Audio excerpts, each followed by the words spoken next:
Hi everyone, I'm here in Houston with Claire, who's going to be leading our workshop in June.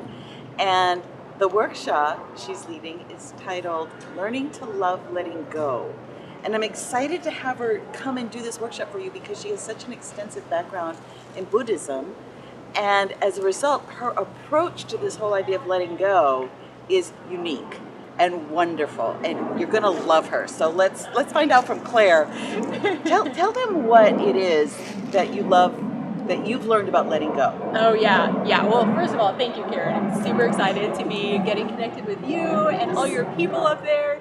So right now I'm going through just a lot of big life transitions, and it's a time of a lot of letting go, and I'm not good at that. And it's kind of helped me to realize that in our culture, when do you celebrate letting go? I mean, really. So at the beginning of this year, I was watching Marie Kondo's Netflix series, and it just kind of hit me like, oh, she's all about letting go. She's all about helping people let go of stuff that's not serving them anymore. And at the end of the day, it's all about finding what brings you joy. And I feel like for me, in any kind of transition, really that's what you're doing. You're deciding like, what parts of the old me do I want to carry forward? What do I want to explore that I haven't done before? What do I want to enhance from what I'm already doing? So like every transition basically gives you this big opportunity to decide, who am I? What am I doing going forward? What's valuable and meaningful to me in my life? And so that's kind of where the Tibetan Buddhist teachings come in. Well, and before we go into that, let's take a moment to just affirm for them that what Claire knows is how to go from point A when you're letting go of this and that scary place in between, which is really scary. And part of what we'll be working with is how to navigate that. What do we call it? A void? What do we call that? Yeah. I just think of it as a transition. There's like a structured process of transition. Oh, Claire, I have a thought. Yes? Maybe a name for it is called a bardo. Yes. tell my lovely students what a bardo is. Yeah, so bardo is a really important term from Tibetan Buddhism that literally just means like in between. It kind of means until, actually. And a lot of people may have heard this word bardo used to refer to like the death process, and then in between death and rebirth, which is like an important time in Tibetan Buddhism. But a lot of people don't know necessarily that bardo also refers to life. So there's a bardo of life, there's a bardo of dream, there's a bardo of meditation, there's a bardo of dying, there's a bardo in between dying and being reborn, and like the most important one really is there's a bardo of reality itself, when the clear light of reality naturally dawns during the process of letting go. And whoa, put that in English. Okay. Put that in English. When the clear light of reality actually dawns in the process of letting go. Yeah. Would an everyday term for that be the moment where you're, oh, I get it, it's okay? Would that be it? Or what would be an everyday way to say that? So basically, to a non-Buddhist. Of course. So basically, it's that moment in the process of letting go of something that is old and that is not serving you well anymore, when you realize that taking it off feels like freedom. Thank you for making me translate that. Yes, and this is actually what Claire is really, really good at, is she's steeped in Buddhism. But she's also lives in the 21st century. She's young, and so she has a way of putting things that makes these very complicated concepts really simple. And so let's, well, it's true. So would you, I've actually taken a few classes from Claire. So would you tell them a little bit more about, in the workshop, what they can expect and what they might be able to expect to gain from it? Yes. So like my biggest aspiration for the workshop, for what all of us are going to walk away with, because honestly, I need this stuff too. Like I'm not just doing it because I'm like, oh, I've mastered this. No, I'm doing it because I'm working through it. So I hope that all of us are going to walk away, first of all, with the ability to recognize these potential moments where we can make a transition intentional.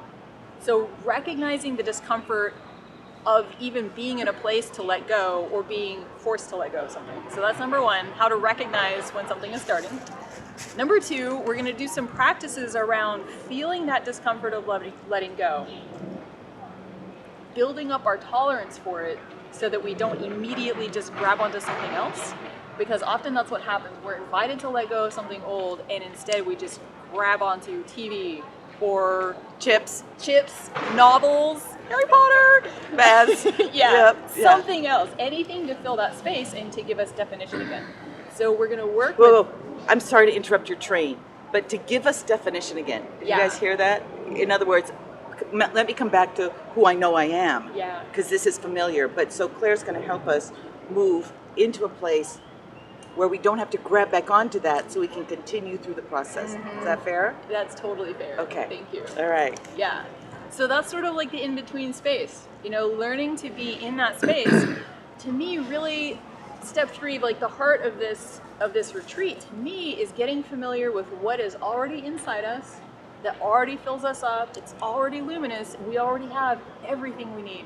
To me, that's the heart of what allows us to let go, is if you have confidence that letting go is not going to destroy you. Oh, that's beautiful. That's beautiful. And for what it's worth, this is what we've been working with. We've been working with recognizing that that bliss, that clarity, that light, that luminosity is already there.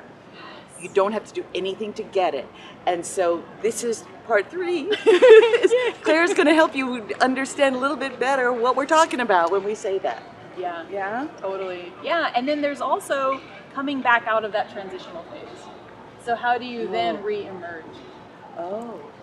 Yeah, I don't know that we probably won't do as much with that part of the process, because honestly, I think like that first step of recognizing something, and then the second step, I'm not sure if I clearly enumerated this before, but like going into, you know, accepting the invitation to step into this numinous space. And then step 3, recognizing our fullness. That, I think, the first 2 steps are the hardest. Step 3 feels great. So if you've done it a few times, you're more willing to go with it. And then step 4 is a natural outgrowth. I don't know that I'm gonna like divide it into these sections in the retreat, but I think that's the general structure of a transition. There's a time of falling apart. There's a time of entering into a period where everything is possible and nothing is quite defined, and then there's leaving that period.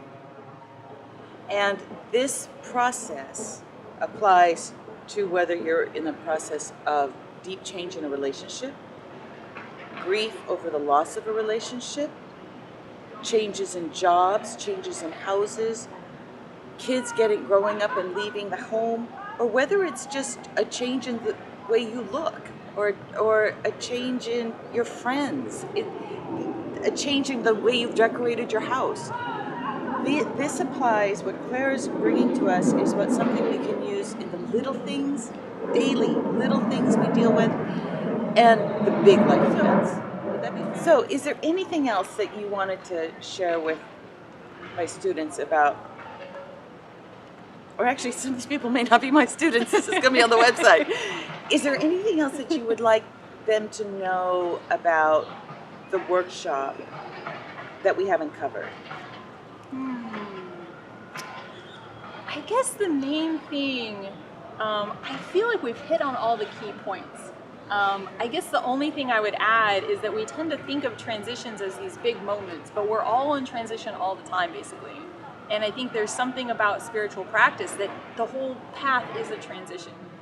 So even making the aspiration to deepen our practice or to continue our practice, it creates these kinds of openings. So I just want to say, I feel like this model of transition, this model of letting go, of being open to our own amazing nature and then reconstituting ourselves, it's happening all the time. That was beautiful. Thanks. That was beautiful. Well, then let me just remind everybody, the workshop is June 7, 8, and 9. It's Friday evening, and then just from like 7 to 9, and then Saturday from 10 to 5:30. So you can still do your life. And then Sunday. And then 10 to Sunday 12, just 10 to 12. And so I encourage you to come. You know, this year we're working on what are the most difficult emotions that are obstructions to that light, that luminosity we found. And fear is key. Fear is probably, wouldn't you say, one of the strongest obstructions? So I invite you to come. Please. Come meet Claire, spend the weekend with us, and you will walk away with more tools, with more treasures, and feeling a lot better about your whole purpose and place on the planet. Couldn't put it better myself. Thank you.